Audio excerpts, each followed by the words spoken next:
Queridos amigos de la Galería Nocturna y de God Prods, sean bienvenidos a un capítulo más de la Galería Nocturna. Este es el podcast en el que hablamos de metal en serio. Y hoy viajamos al otro lado del mundo para platicar con una enorme banda que tuve el privilegio de conocer en octubre del año pasado. Ellos son Atomic Rocket Seeders. Ellos rockearon la Ciudad de México y algunas ciudades dentro de México. Es un power trio proveniente de Luxemburgo. Así que hoy vamos a cambiar de idioma. Vamos a platicar con nuestros amigos. La primer banda que viene a la Galería Nocturna desde Europa para la Galería Nocturna. Así que empecemos. Esta es la Galería Nocturna, este es el podcast en el que hablamos de metal en serio. Demos la bienvenida a Atomic Rocket Seeders.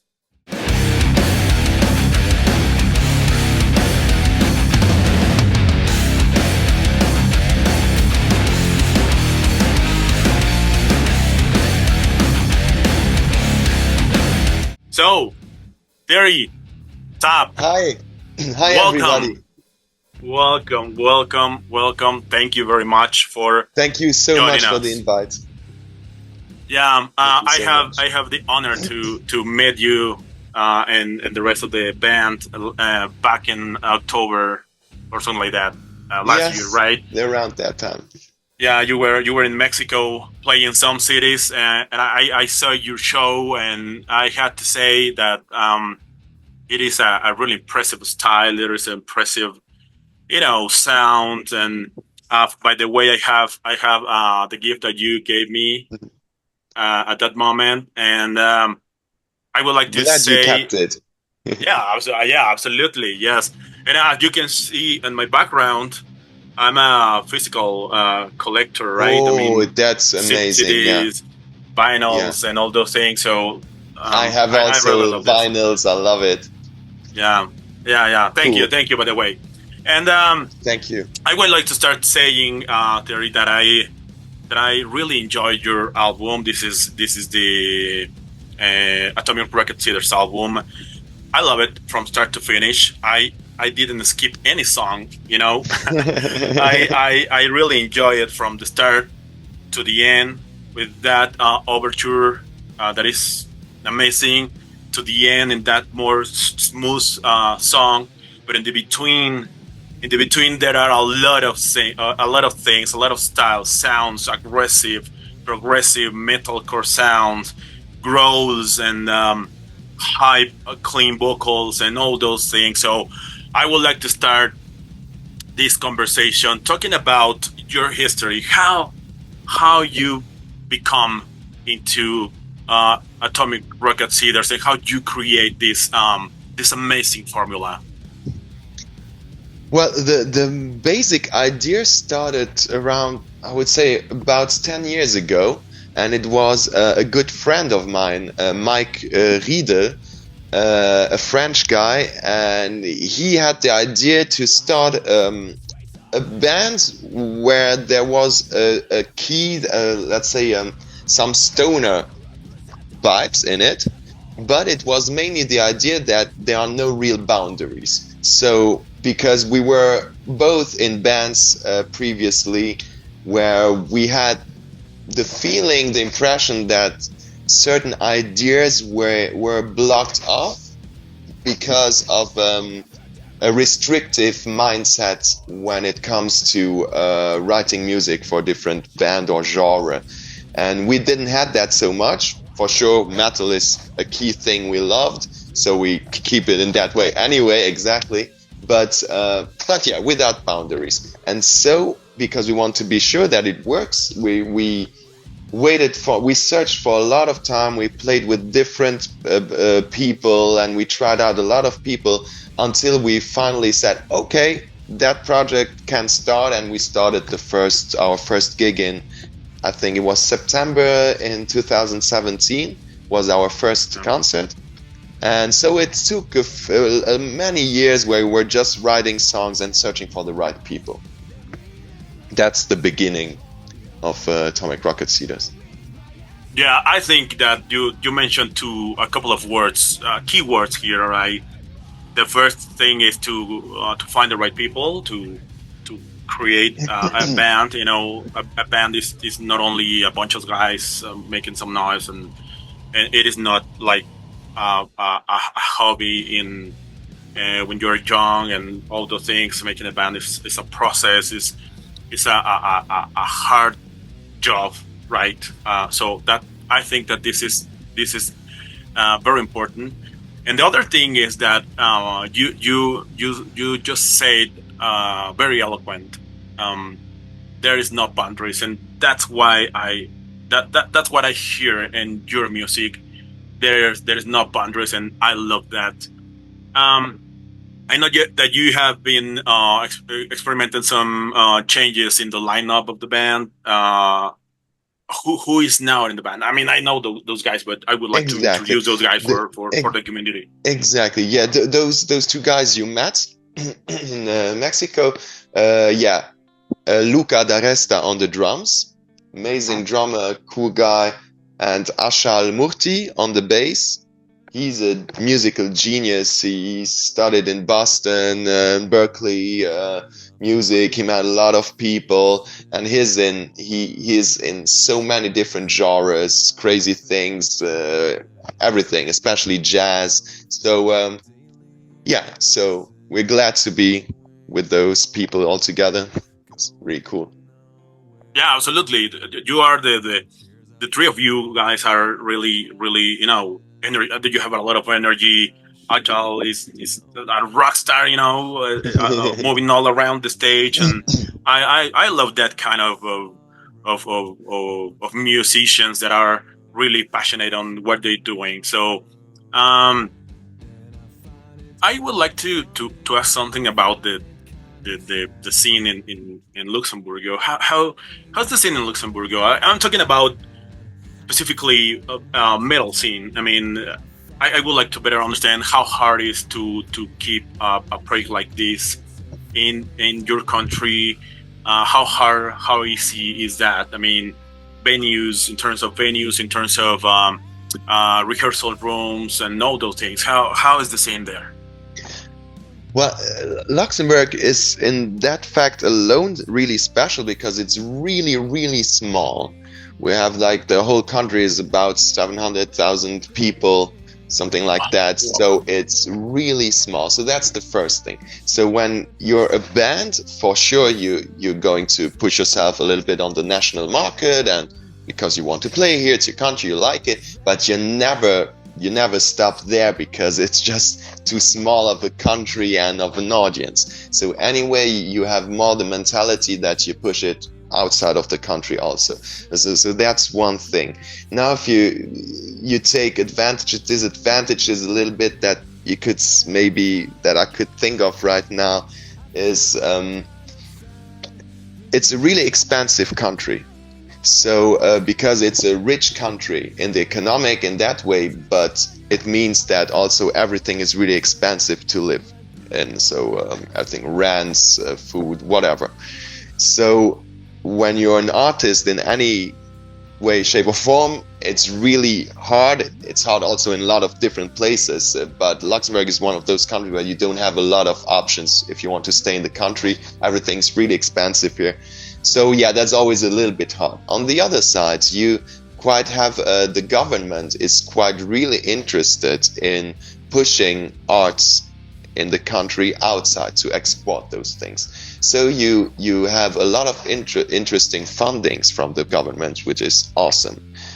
On the other hand, some things work really good and some things don't work so great because it's still administrative, and so not everything's perfect by far, but the main idea from the government to fund the artists is already there.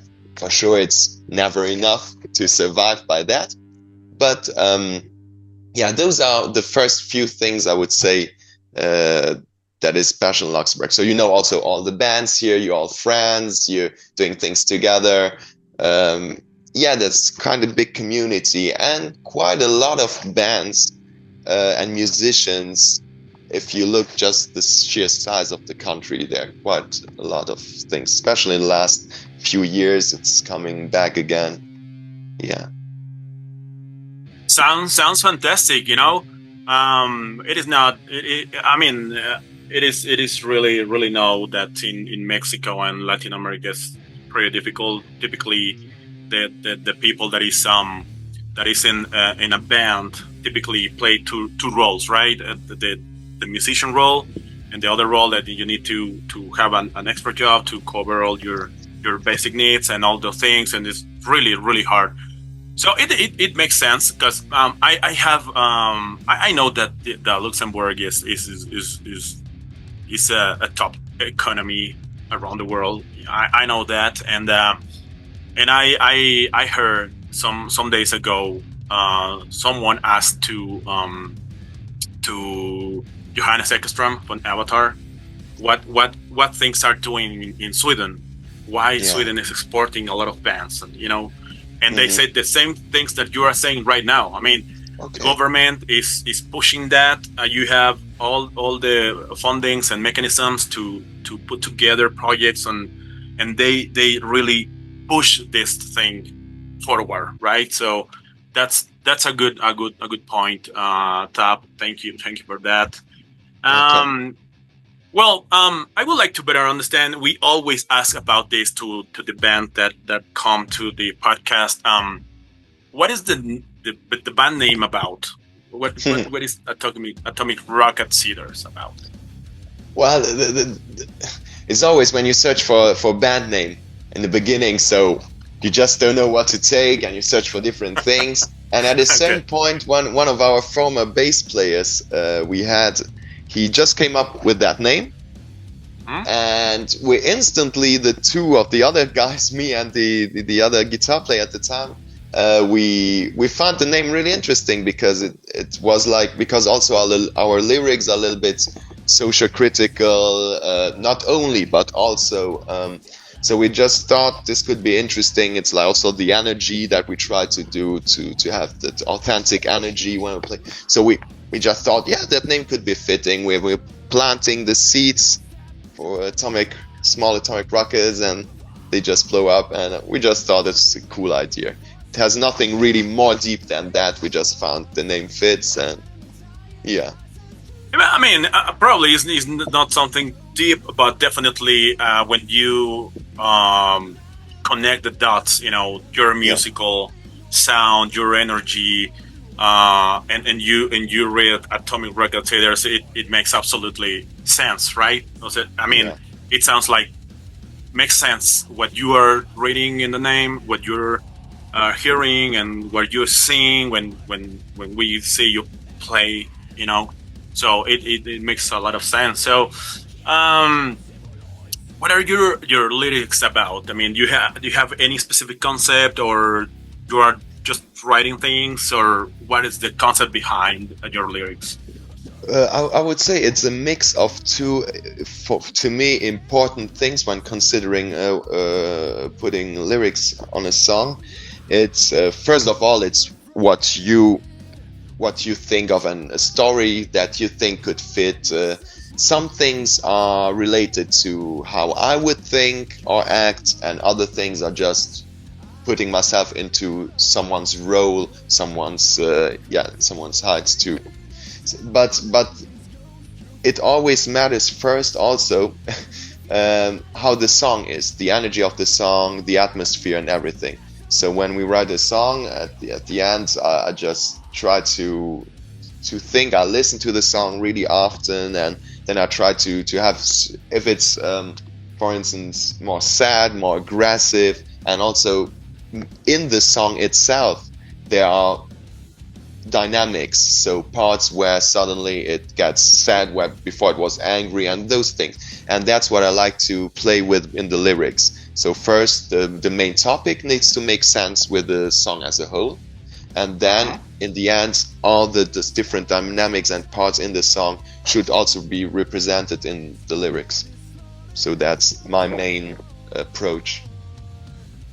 Sounds really good, and now that you mentioned the dynamics across the album, it is really impressive how you move in the same track from something like, you know, punk rock or something like that, and you suddenly move to thrash, and then you move, you know, like to something more death metal sound and blast beats and all those things. So I really enjoy that different styles, and again, it makes a lot of sense when you talk about the lyrics, the sound, the genre, and all those things. So it is a good formula.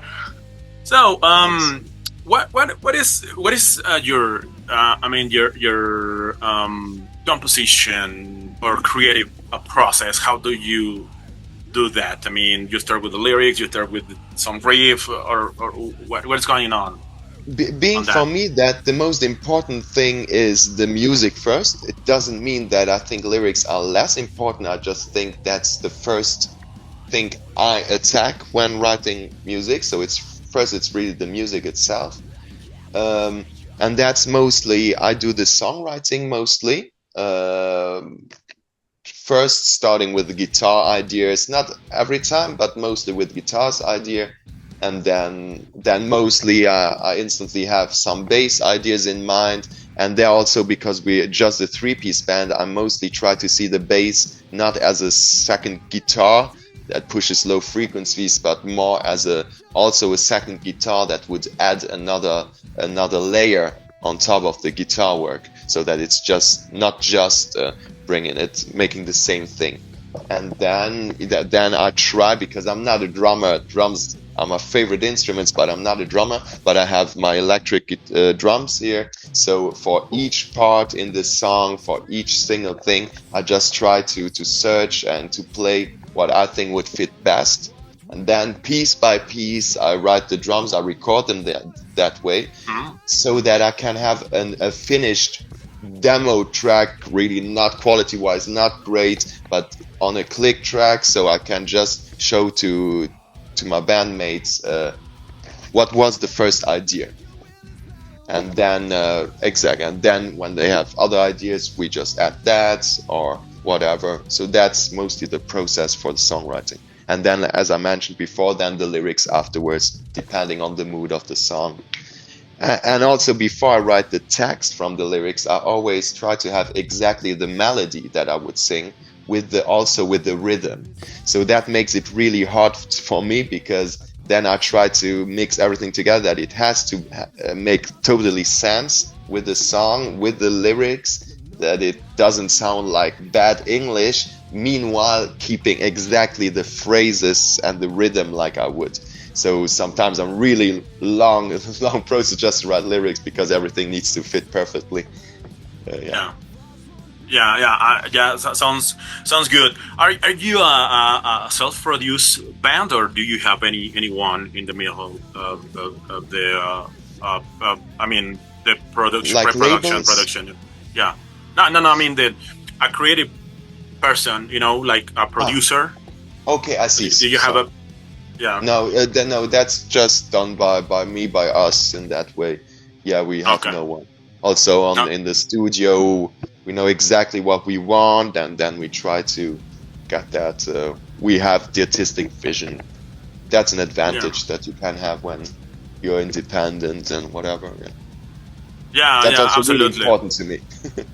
Ah, Yeah. yeah, absolutely. Because when you have a label in the between, I mean, you need to, you know, comply with their Exactly. asks, right? Yeah.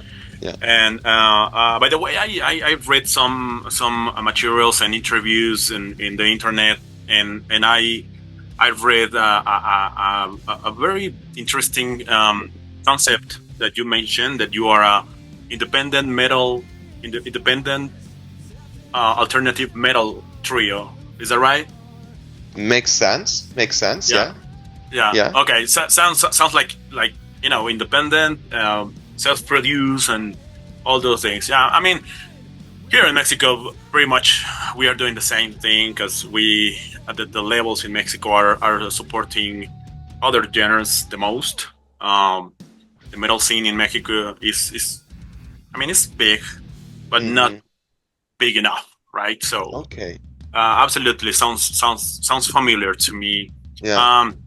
Okay, so what about your the cover or the artwork is about? I mean, I really like to understand what you guys are doing in this. Basically, the main idea, you don't recognize it. Yeah, exactly. You don't recognize it instantly, maybe, but it's just a little bit like the music and also the lyrics. It's just to have both extremes, destruction, nature, beautiful things. And so basically, this image should have the two extremes, with the middle that, how do you say that? That put those two extremes together. So it's one part with the humans, where they destroy the world, let's say, in a really simple way, and the other part where there's nature, regrowth, and the part without the human being, basically.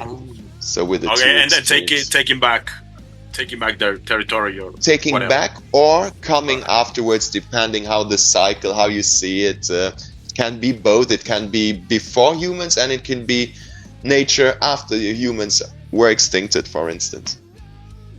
Yeah, absolutely. I love colors. I love the art. I mean, this is a good we worked material. with a great artist there, Kamil Iwaszczycin, Luxembourgish Polish guy.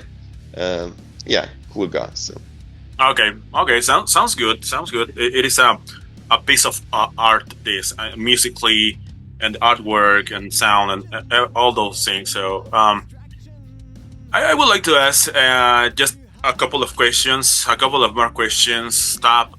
One of them is, I know that you have been really active playing some venue shows, festivals, and now I know that you are gonna open for Bruce Dickinson. So, what are the plans, including this gig? What are the plans, near future plans for Atomic Rock Cedars? Right now, we have a few different things. First of all, we are in a recording process for the second album. So most of the songs are done, written, and few songs have already been recorded. And we're in that process of recording the second album. We are also in the process of shooting our first video for the second album, but which will be released far before we will release the second album. We will release the first single and the video as soon as we can. So it's mainly that creative thing right now, to get all the songs we finished working on, to get them now really on point, quality-wise, to be able to record them. And a video. That's right now the main two things. Okay, cool. I saw your last video that you released some weeks ago, Eternal Ashes, right? It was a live session or something like that? It was from a live session. We had 3 songs from a live session we recorded at the studio here in Luxembourg. And there we released 3 individual songs. And then we released a small rehearsal room music video from Take Some More. This was the latest release. But we also had a live performance from Eternal Ashes. Yeah, it looks good. I mean, sounds great, and the video and the sound are really good. I really love that video as well. So, Tab, I don't have any more questions. I just wanna just thank you for your time, right? And I would like you to share your social media spaces so our community can follow you, right? Amazing. I really appreciate it a lot that you invited me to your podcast. It means a lot to me. Like you said, on the other side of the world almost. That's amazing how music connects, right? Absolutely. So thanks a lot for that. Really appreciate it. And the socials, I'll send them to you. For everyone who's interested, we are I would say almost everywhere. We have our first album on all streaming platforms. We are on Instagram, Facebook, even TikTok, but we don't know what to release on TikTok, but we're there. So yeah, follow us wherever you want to. Would mean a lot to us. I mean, TikTok is I mean, I'm a 40s guy, right? So TikTok to me is something difficult. I just upload a lot of content to TikTok, but I don't understand TikTok yet. So, but yeah, everything's a word for themselves, right? You need to. I'm almost 40. I'm 39 now, so it's the same for me. I need to get into something, but you need the content for. You need video things, you know. So if you don't have a lot of video things to do, then you just post nothing. So that's also. Yeah.